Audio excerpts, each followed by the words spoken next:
Buenos días a todas, a todos, a todos. Bienvenidos a este segundo video grabado del curso de Álgebra Superior 1. Entonces, como seguramente se acordarán, lo que estuvimos haciendo en la última clase es revisar métodos de demostración. Entonces, déjenme ir a lo que estuvimos haciendo para recordarles un poco en qué estábamos y qué es lo que vamos a hacer hoy. Entonces, en la primera parte del video de hoy, vamos a recordar un poquito los métodos de demostración que hayamos visto y ver el último que nos faltó, o bueno, la última parte del último que nos faltó. Entonces, queríamos probar la proposición todo entero múltiplo de 4 es múltiplo de 2. Entonces la habíamos traducido, habíamos escogido nuestro universo de discurso, que eran los enteros, y habíamos escogido cómo traducir los dos predicados que aparecen. Uno es x es múltiplo de 4 y el otro es x es múltiplo de 2. Y entonces nos había quedado que esta proposición del español se traduce así al lenguaje lógico con el que estamos trabajando. Para toda z en los enteros, c de x implica d de x. Así lo habíamos traducido. Luego hicimos una prueba directa, que fue simplemente suponer el antecedente y probar el consecuente. Esa es la manera más intuitiva de demostrar una proposición que implica o que contiene una implicación.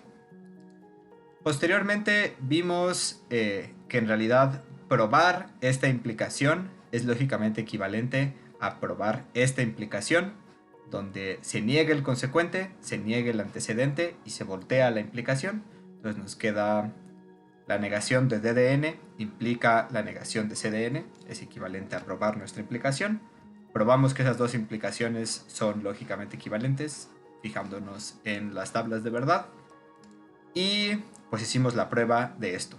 Simplemente aquí está escrita la prueba de esa implicación. Ese es el segundo método de prueba que vimos, que se conoce como contrapuesta. Y por último, queríamos ver el método de prueba por reducción al absurdo, que también lo vamos a conocer en esta clase como por contradicción. Entonces, primero para eso demostramos esa tautología, que lo que dice es que si la negación de P implica que Q y no Q, o sea, si la negación de P implica una contradicción, entonces P. Es decir, si al negar una proposición eso me implica un absurdo, algo que es una contradicción, algo que no tiene sentido, entonces tengo que sacar esa proposición de mi sistema, de mi teoría, y entonces tengo que afirmar la negación de esa proposición, o sea P. ¿Sí? Eso lo vimos intuitivamente y además vimos que realmente esa es una tautología viendo las tablas de verdad de esta proposición. Posteriormente queríamos estudiar cómo se niega que d de n implique q de n. Entonces lo empezamos a analizar y vimos que básicamente se traduce así, como la negación de d de n implica q de n. Eso es lógicamente equivalente a afirmar d de n y negar q de n. ¿Sí? Negar una implicación es afirmar el antecedente y negar el consecuente. Eso demostramos que era cierto revisando pues, una vez más las tablas de verdad de esas dos. Entonces vimos que esas son lógicamente equivalentes. Perfecto. Entonces, ¿qué es lo que hemos hecho hasta el momento? En el momento vamos a pasarnos al siguiente pizarrón. Nos tomamos esta proposición, la tradujimos de la siguiente manera. Para toda x en z, ser múltiplo de 4 implica ser múltiplo de 2.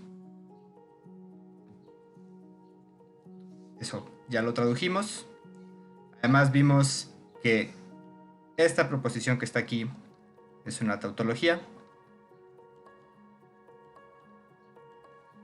Y además vimos, y aquí déjenme cambiarle la indeterminada a estas proposiciones para que todo nos quede perfectamente como queremos que nos quede. Y lo que probamos aquí atrás, con otras letras para los predicados, es que la negación de la implicación c de x implica d de x es c de x y no d de x. ¿Eso qué significa? Bueno, significa que si nosotros ponemos que nuestra proposición P sea igual a c de x implica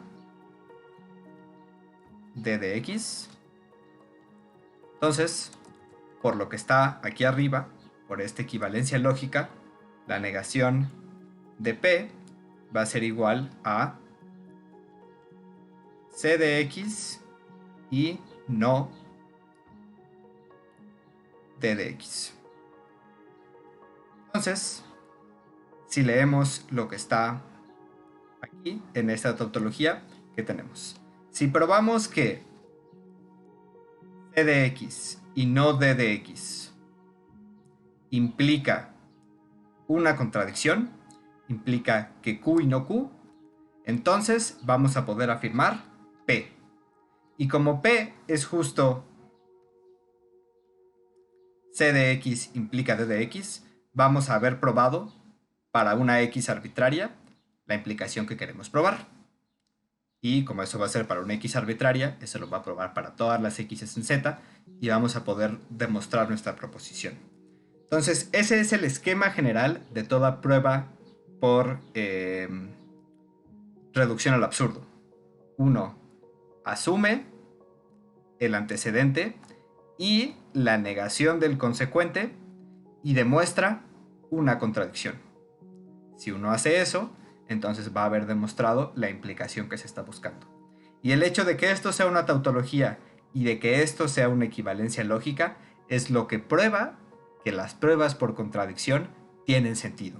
Están bien hechas y se sustentan en el sistema lógico que estamos desarrollando. Entonces, pues vamos a hacer esa prueba rápidamente. Entonces recuerden, ¿qué era c de x? Eso era x es múltiplo de 4.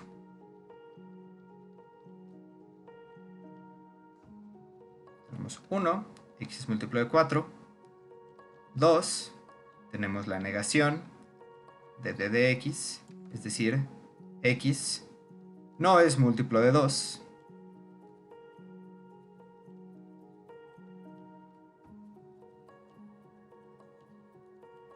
Y entonces, ¿qué vamos a tener? Bueno, por 1, como x es múltiplo de 4, existe n en z tal que x es igual a 4n, lo cual va a ser igual a 2 por 2n. 4.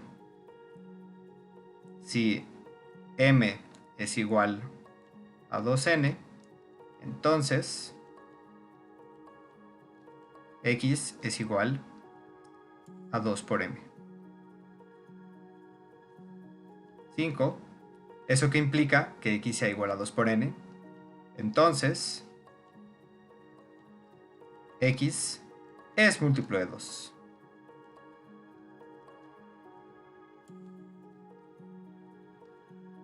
Pero eso es una contradicción. Cuando uno demuestra una contradicción, pone así un signo de admiración gordo y muy grandote para asustar a cualquiera que lo esté leyendo. Pero esto es una contradicción. ¿Por qué? Porque vamos a ponerle q igual a x es múltiplo de 2.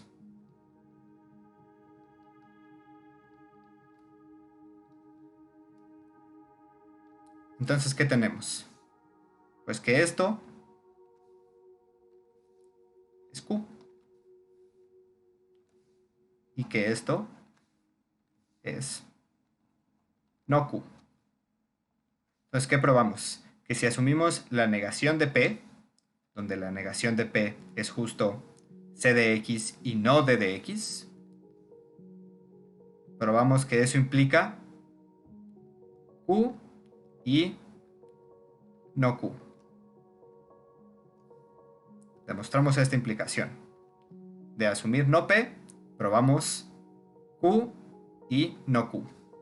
Entonces, por la tautología que tenemos acá, como probamos este antecedente y esta implicación siempre es válida, entonces tenemos el consecuente, por modus ponens. Por lo tanto, P. Pero P es lógicamente equivalente a C de X implica D de X. Entonces ya demostramos que todo múltiplo de 4 es un múltiplo de 2, que era justo lo que queríamos demostrar para un X arbitrario. Entonces, como ya lo probamos para un X arbitrario, se vale para todas las X enteras, y entonces nuestra proposición está demostrada. ¿Sí? La idea de las pruebas por contradicción es eso. Supón el antecedente, niega el consecuente y demuestra una contradicción. Pueden ser muchas contradicciones. En este caso nos dio la casualidad que la negación de Q era justo la negación de D de X y Q era justo D de X.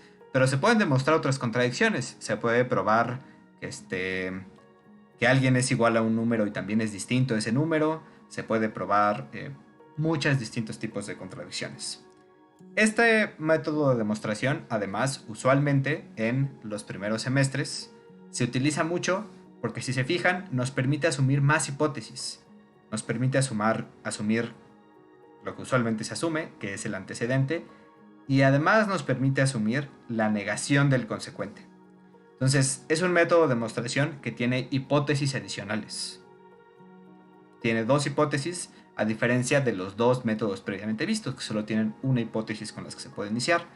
Y no se tiene que demostrar algo en particular, sino simplemente se tiene que demostrar una contradicción, sea esta la que sea.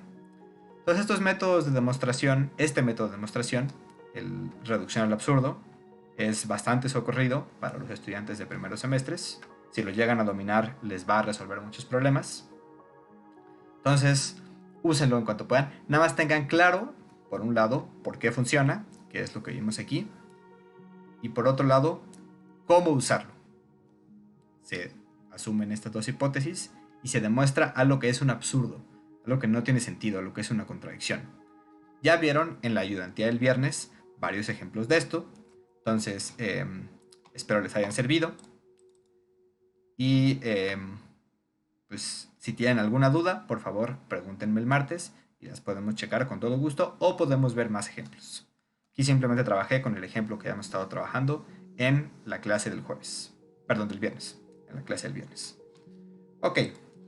Esto termina el tema de lógica. Ya vimos todo lo que tenemos que ver de lógica.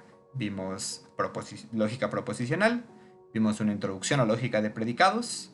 Y vimos métodos de demostración, usando las dos lógicas que ya hemos visto. Ahora voy a introducir un tema nuevo, que es el tema de... Es una introducción a la teoría de conjuntos.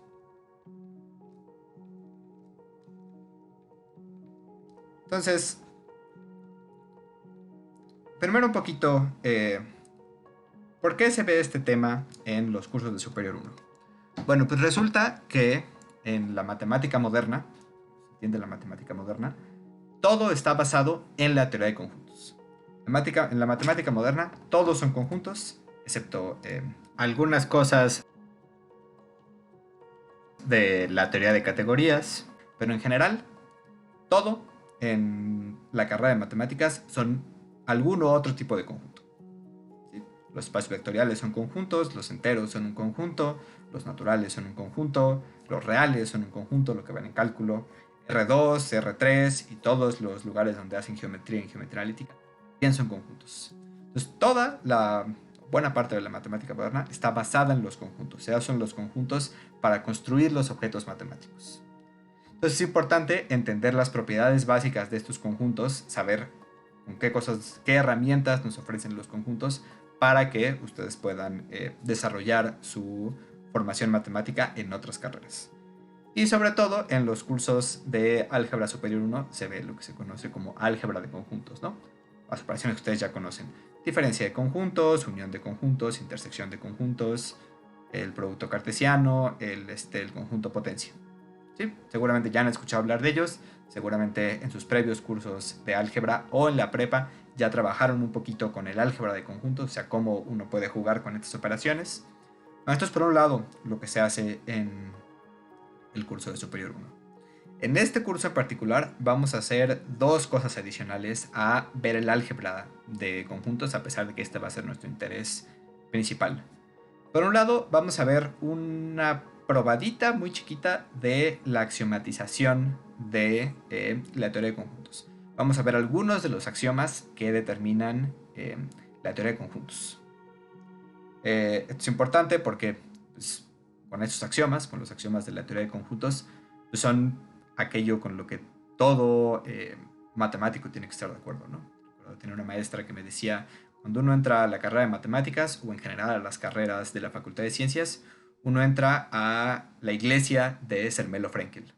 Es decir, Zermelo y Fraenkel fueron quienes axiomatizaron la teoría de conjuntos, dieron lo que hoy se conocen como los axiomas básicos de la teoría de conjuntos, que sí conocen como ZF, son por Zermelo y por Fraenkel. Zermelo escribió con Z. Entonces, todo matemático tiene que estar de acuerdo con ellos. Si no, es muy difícil que vaya a poder ser matemáticas. Tenemos algunos pocos herejes, pero la mayoría, pues todos estamos de acuerdo que al menos esos 8 axiomas se valen. Y por otro lado, vamos a discutir un poquito la filosofía de por qué es necesaria esta axiomatización, algunos de los problemas que puede causar, por qué se hacen las cosas de esta manera, lo cual va a desarrollar un poquito lo que tal vez ya habían visto en la prepa y vamos a contradecir algunas de las cosas que seguramente sus profesores de la prepa les dijeron. La prepa usualmente no se tiene mucho cuidado con algunas cosas que se hacen o que se dicen que de acuerdo a la moderna teoría de conjuntos son falsas porque pueden llevar a vacíos o contradicciones en la teoría.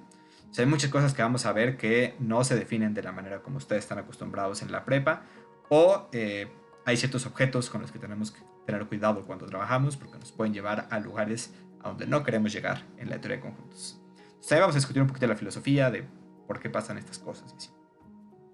Bueno, habiendo dicho esto, vayamos un poquito a las notas. Les voy a presentar las notas que ya están subidas en el... van a estar subidas al Classroom en cuanto puedan ver este video. Entonces, para que conozcan, para que sepan más o menos lo que dicen. Okay, pues vayámonos a las notas. Entonces, ¿qué es lo que nos dicen las notas? Empezamos con una cita del desarrollar la moderna teoría de conjuntos, incluso antes que Zermelo y que Fraenkel. Entonces, un conjunto es una colección de objetos definidos de nuestra percepción o nuestro pensamiento. No es algo que encontramos en la realidad, no es algo que se encuentre en la naturaleza, sino es algo que nosotros definimos. Entonces, en este capítulo vamos a analizar lo básico de teoría de conjuntos. Si les interesa desarrollar un poco más, a este nivel de primeros semestres pueden tomar la clase de conjuntos y lógica. Y más adelante pueden tomar las clases de teoría de conjuntos 1, 2, 3 y luego los seminarios y cualquier otra cosa que les interese. Entonces, vamos a revisar la definición de contención y de pertenencia y vamos a hacer notar la diferencia entre estas dos. Es muy común que en los cursos básicos de teoría de conjunto estos dos conceptos se confundan. Ténganlo claro. Desde ahorita lo que vamos a hacer es ver que la contención entre conjuntos no es lo mismo que la pertenencia. Son relaciones distintas y una se define a partir de la otra. Y además vamos a ver las operaciones básicas, la intersección, la unión y sus versiones generalizadas, la intersección generalizada y la unión generalizada. Vamos a ver la diferencia, la complementación, la diferencia simétrica, el conjunto potencia y el producto cartesiano. Y vamos a ver cómo todas estas operaciones se relacionan entre sí. Bueno, entonces ahorita aquí en las notas está resumido un poquito de la discusión que vamos a tener en este momento, que es el problema de cómo definir un conjunto. Entonces, déjenme regresamos a mí. Ok.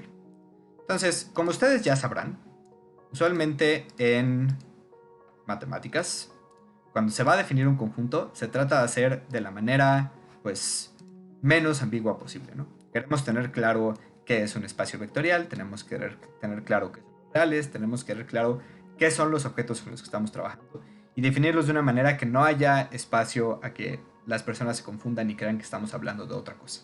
Por eso, ofrecemos definiciones muy claras.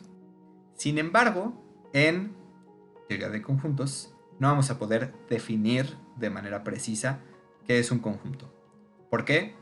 Pues porque es el objeto básico con el que se trabaja en matemáticas. Cuando se define cualquier otro objeto en matemáticas, se dice, es un conjunto que cumple ciertas propiedades. Pueden ser propiedades conjuntistas o propiedades de la lógica o propiedades algebraicas, pero se dice, es un conjunto que cumple esto. Entonces, cuando estamos definiendo un conjunto, no tenemos de dónde partir, no tenemos a partir de qué definirlo porque queremos que los conjuntos sean nuestro objeto más básico.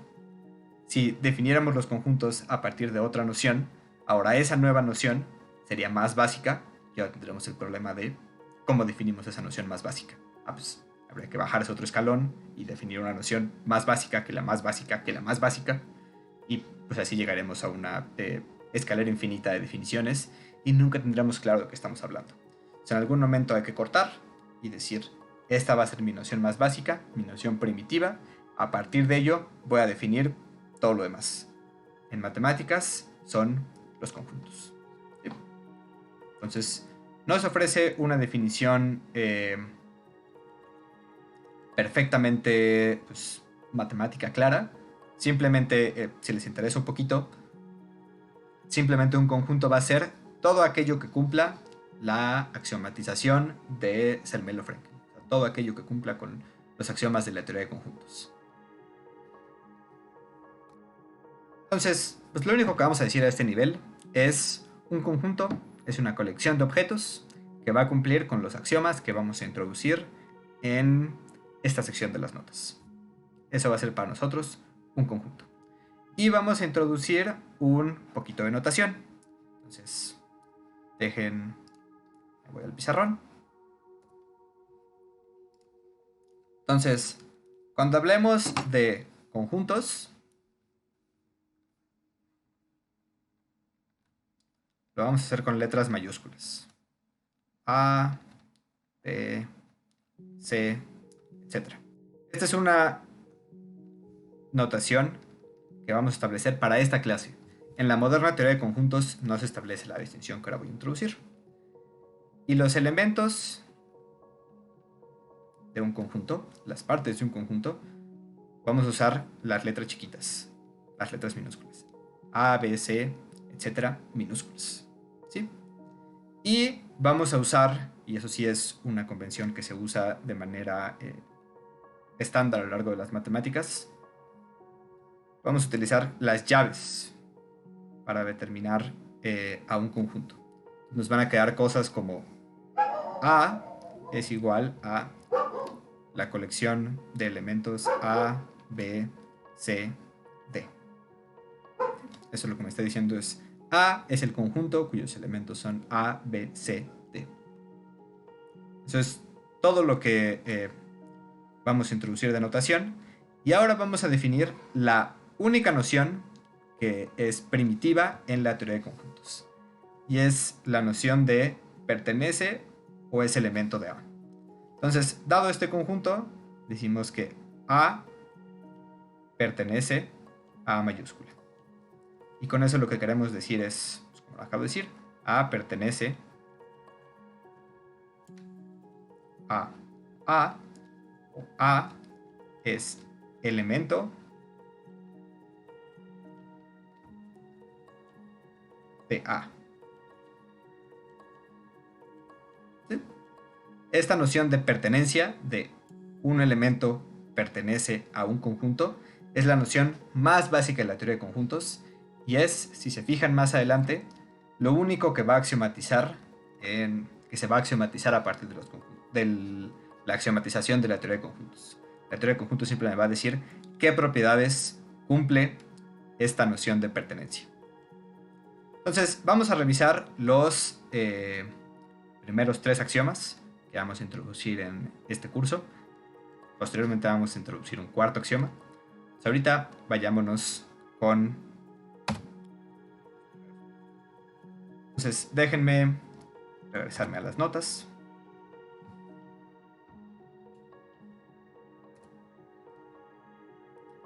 Entonces acabamos de tener esta discusión sobre que no podemos definir lo que es más que de manera intuitiva. Les acabo de presentar los acuerdos que vamos a tener. En mayúsculas los conjuntos, en minúsculas los elementos. Las llaves nos ayudan a denotar los conjuntos y la noción de pertenencia. Ahora, vamos a revisar lo que dice el axioma de extensionalidad. Entonces, en filosofía existe una discusión que se conoce, una discusión que tuvo Leibniz, quien inventó el cálculo junto con Newton. Entonces, Leibniz tenía la pregunta de, por un lado, supongo que tengo dos objetos iguales. Por ejemplo, dos mundos posibles, dos pelotas, lo que sean, pero esas pelotas son iguales. Entonces lo que decía Leibniz es, si dos cosas son iguales, tienen que ser indiscernibles entre sí. Tienen que tener exactamente las mismas propiedades. Si dos pelotas son iguales, si una tiene cierto tamaño, la otra tiene que tener el mismo tamaño, pues porque son iguales. Si una pelota tiene un color, la otra pelota tiene que tener el mismo color, pues porque son iguales. ¿Sí? Entonces, si dos cosas son iguales, deben ser indiscernibles. Deben tener las mismas propiedades. Ahora lo que se preguntaba Leibniz es, ¿será que la implicación inversa es cierta? ¿Será que si tengo dos objetos que tienen exactamente las mismas propiedades, deberán ser iguales? Entonces, es una pregunta profundamente filosófica. Si a uno se le puede ocurrir un contraejemplo donde tenga dos cosas que no sean iguales, pero que tengan exactamente las mismas propiedades. Hay toda una discusión en una rama de la filosofía que se conoce como metafísica, donde se discute eso, y al parecer sí se les han ocurrido contraejemplos, donde hay dos cosas que tienen exactamente las mismas propiedades, pero de entrada no son la misma cosa, no son iguales, son dos cosas. Y bueno, Leibniz de hecho decía que si uno cree en la existencia de Dios, entonces esa implicación sí se debe valer. Si quieren, luego les puedo platicar un poco como argumentaba Leibniz. Pero bueno, esto lleva a una discusión en filosofía bastante compleja, que todavía se mantiene hoy en día.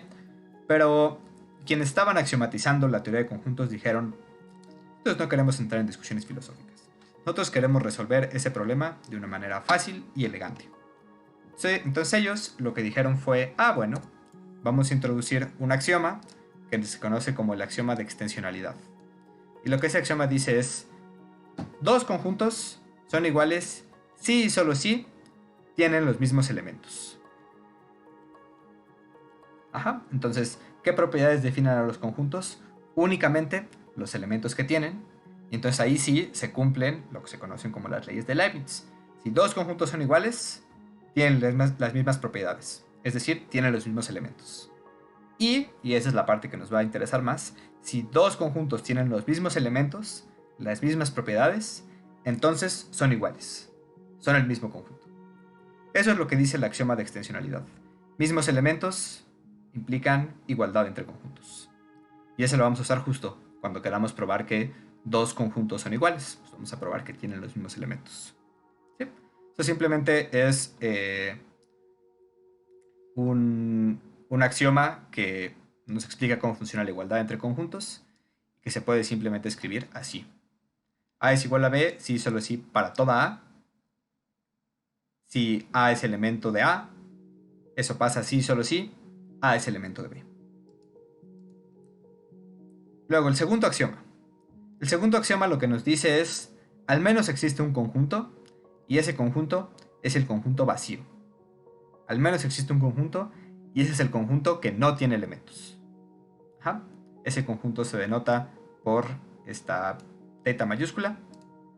Entonces lo que decimos, entonces el primer axioma me dice cómo funciona la igualdad entre conjuntos. El segundo axioma me dice, hay al menos un conjunto, y ese conjunto es el conjunto vacío. Y el tercer axioma que vamos a ver aquí me dice cómo crear nuevos conjuntos a partir de conjuntos que yo ya tengo. Entonces me dice, si tú ya tienes a alguien que sabes que es un conjunto y tienes un predicado, una propiedad, donde este es un predicado de la lógica de predicados, entonces la colección de todos los elementos de A que cumplen ese predicado es un conjunto. Y esto se va a denotar de esta manera. El conjunto de los elementos de A que satisfacen el predicado P. Este se conoce como axioma de separación y básicamente me dice pues eso, cómo crear nuevos conjuntos a partir de viejos conjuntos que yo ya tengo y de predicados, de la lógica de predicados. Entonces, veamos algunos ejemplos. Vamos a ver los ejemplos que están aquí, pero para revisarlos, déjenme irme de regreso al pizarrón. Entonces, si aquí tengo mi pizarrón, aquí ya anotamos nuestra notación con la que vamos a trabajar. Entonces, vamos a ver primero un ejemplo del axioma 1. Entonces, supónganse ustedes que tenemos el conjunto que tiene los elementos A, B y C. Y tenemos otro conjunto que tiene los elementos A, B, C, A.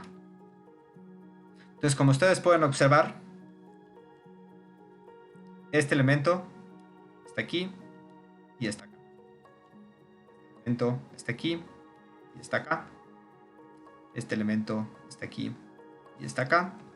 Y este elemento está aquí y también está acá. Por lo tanto, para toda X, X está en A, sí, solo sí, X está en B. Y entonces podemos concluir por axioma de extensionalidad que A es igual a B. Entonces este conjunto y este conjunto son el mismo conjunto. A pesar de que parezca que este tiene 4, en realidad no tiene 4 elementos, tiene 3, son exactamente los mismos que tiene A. Entonces A y B son el mismo conjunto. ¿Sí? Así se usa el axioma 1. Se revisa que este sí solo sí se valga y se concluye la igualdad entre conjuntos. Y ahora vamos a ver el axioma 3. Entonces, supongamos que ya sabemos que los enteros son un conjunto. Y vamos a considerar una proposición con la que ya hemos trabajado mucho, que es la proposición X-spar. Entonces, por axioma de extensionalidad, podemos considerar el conjunto de las X en Z, tales que P de X. Y este va a ser el conjunto de los enteros pares.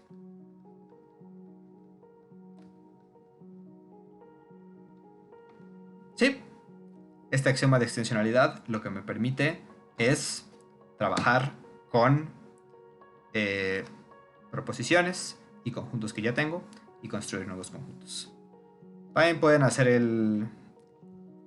la tarea, si la quieren hacer, de checar que de esa misma manera se puede definir el conjunto de los naturales impares, el conjunto de los reales positivos, el conjunto de los racionales múltiplos de 3, etc. Este axioma 3, este axioma muy importante de la teoría de conjuntos, el que nos permite construir muchos de los conjuntos con los que han trabajado en el resto de sus materias. Entonces, déjenme nada más rápido revisar una definición y ver algunos ejemplos con los que se va a trabajar. Entonces, vamos a checar una definición rápido. Decimos que un conjunto es unitario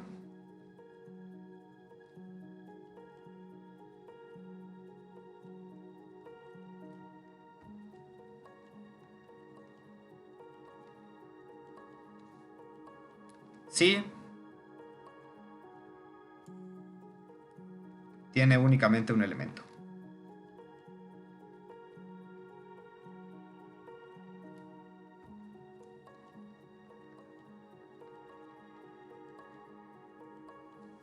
Y esto se puede poner como, si B es el conjunto, decimos que B es el unitario de A. O que B es el conjunto de las x's tales que x es igual a A. En inglés, este unitario se dice singleton, y entonces mucha gente traduce singleton como singulito. Yo tenía un maestro de teoría de conjuntos que me decía, si alguien dice singulito en mi clase, lo repruebo. Yo no los voy a reprobar, pero sí tengan cuidado y usen la palabra unitario en lugar de singulito. Los unitarios son los conjuntos que solamente tienen un elemento. Y con eso podemos hacer la siguiente observación. Y es que el conjunto vacío, ¿se acuerdan? El conjunto que no tiene elementos, no es lo mismo que el conjunto al que pertenece el vacío. Este conjunto también se usa mucho. Lo vamos a usar cuando veamos los naturales. ¿Y por qué podemos probar que estos son distintos? Bueno, porque, como se acuerdan, por axioma de extensionalidad, si el vacío fuera igual al conjunto que solo tiene el vacío, eso implicaría que para toda x, si x está en el vacío, eso pasa si solo si x está en el unitario del vacío. Pero fíjense que el vacío sí pertenece al unitario del vacío. Es el único elemento que pertenece al unitario del vacío porque, pues por lo que observamos aquí arriba, el unitario del vacío se puede escribir como el conjunto de las x tales que x es igual al vacío. Un elemento, vas a ver el vacío, pero el vacío no pertenece al vacío. ¿Por qué? Pues porque el vacío es el conjunto que no tiene ningún elemento, ¿no? Es justo un conjunto que no tiene a nadie allá adentro. Entonces ya encontramos un elemento, una x, que sí pertenece al unitario del vacío, pero no pertenece al vacío. Entonces no es cierto que para toda x, si x pertenece al unitario del vacío, x pertenezca al vacío. Entonces como esto es falso, esto tiene que ser falso. Por lo tanto, el vacío es distinto del conjunto unitario del vacío. Y ahora, rápido, déjenme revisar algunos ejemplos que seguramente ustedes ya conocen de conjuntos. Con esto seguramente ya han trabajado y los pueden revisar en las notas. Primero tenemos el conjunto de los naturales. Nuestros naturales sí van a tener al 0. El conjunto que tiene al 0, el conjunto que tiene al 1, que tiene al 2, que tiene al 3.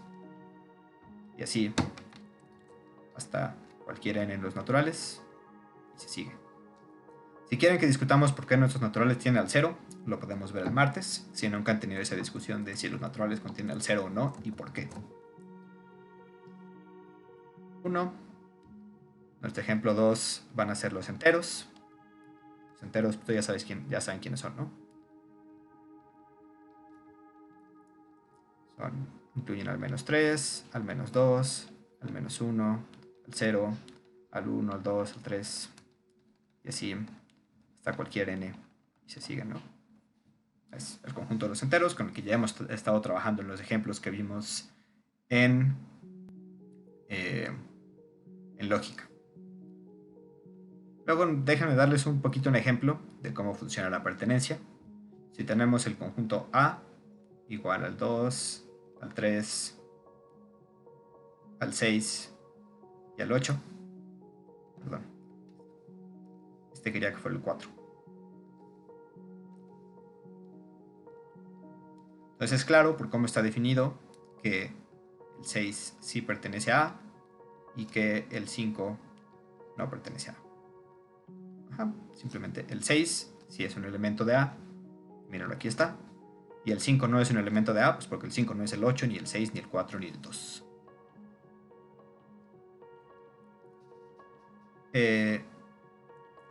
Otro ejemplo igual. Ahora nos podemos tomar a B igual al conjunto de los naturales impares. Tenemos al 1, al 3, al 5, al 7, así hasta 2n más 1. Justo como acabo de decir, es el conjunto de las z en z, tales que z es impar.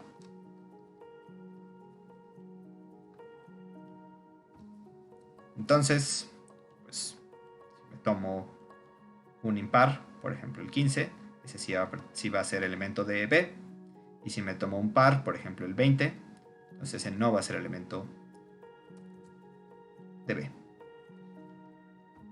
Déjenme ver algunos ejemplos más.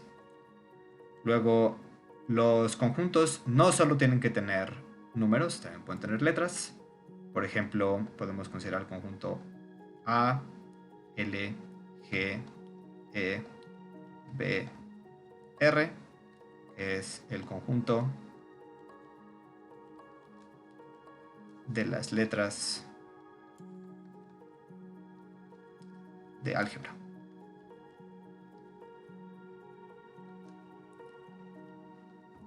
Luego también podemos considerar a R, ya lo han trabajado en cálculo muchísimo, que es el conjunto de los números reales.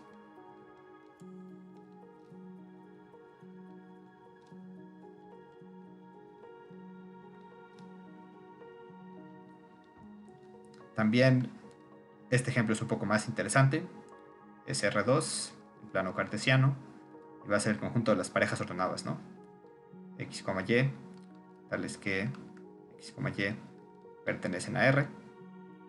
Este es el plano cartesiano.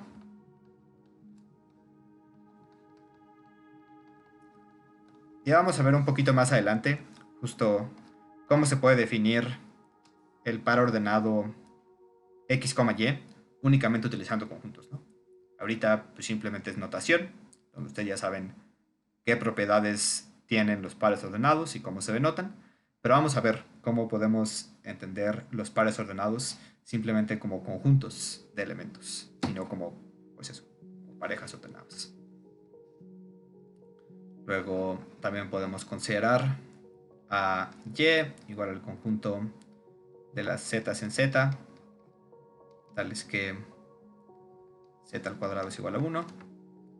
Y eso no es muy fácil ver, que es justo igual al conjunto 1 menos 1. ¿Sí?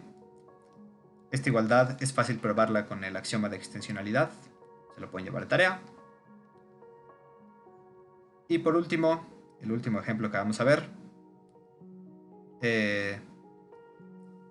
podemos tomar a D igual al conjunto de las x en Q, tales que x es mayor que 2 y x es menor o igual a 3. Que también se puede escribir como las x en Q, tales que 2 es menor que x y es menor o igual que 3. Y si ustedes han estado poniendo atención en sus clases de cálculo, eso se puede ver como Q intersección el intervalo abierto 2 cerrado 3. Entonces, pues como ya se imaginarán, más adelante vamos a ver cómo funciona este operador intersección. Y pues ya saben cómo se definen los intervalos en R, ¿no? Pero justo como estamos diciendo que solo son las x en Q, sí tenemos que intersectarlo con Q para quitarnos a todos los irracionales que andan por aquí.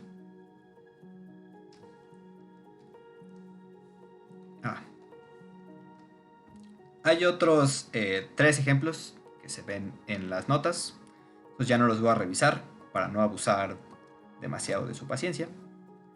Entonces, pues básicamente aquí revisamos varios ejemplos de conjuntos. Ustedes ya llevan trabajando con conjuntos buena parte de su vida en la facultad. Es básicamente, como ya les platiqué, lo único con lo que trabajamos. Entonces, vamos a dejarlo hasta aquí, esta breve introducción. En realidad sí vimos bastante. Si sienten que como que no me estuve platicando. Y vimos la definición de conjunto, una definición no muy formal. Platicamos por qué. Vimos luego un poco de notación sobre cómo vamos a denotar los conjuntos, una notación con la que seguramente ustedes ya están muy familiarizados, pero si no, pues vale la pena bases. Luego vimos los 3 axiomas con los que vamos a trabajar en buena parte de las notas. Posteriormente vamos a introducir un cuarto. Y vimos un poquito de vimos la definición de conjunto unitario. Vimos una propiedad sencilla sobre el conjunto vacío y vimos varios ejemplos, ¿sí? Entonces, ahorita, pues sí, apenas estamos empezando, apenas estamos empezando a ver cómo funcionan los conjuntos, qué les pasa. Ya definimos la relación de pertenencia, que significa que alguien sea elemento de un conjunto. Posteriormente vamos a ver la relación de contención, para que vean que sí son distintas, la pertenencia y la contención. Esto sí quiero que les quede muy claro, porque luego genera muchas dudas y confusiones en los primeros semestres. Y pues una vez que ya hayamos hecho eso y visto algunas otras cositas de la contención, nos vamos a empezar a ver las operaciones conjuntistas. Entonces, por favor, díganme qué tal se sienten con esto que estuvimos haciendo hoy, con la parte de conjuntos, y si ya sienten con mucha confianza en esto, para que podamos avanzar más rápido y poder empezar a ver algunas otras cosas un poco más interesantes sobre, por ejemplo, por qué no existe el conjunto de todos los conjuntos, o podemos discutir un poquito más sobre la filosofía y sobre por qué, qué pasaba ahí con lo que estaba haciendo Leibniz. ¿Sí? Entonces, por favor, vean con sus dudas listas para el martes y vamos a seguir viendo un poquito más de teoría de conjuntos.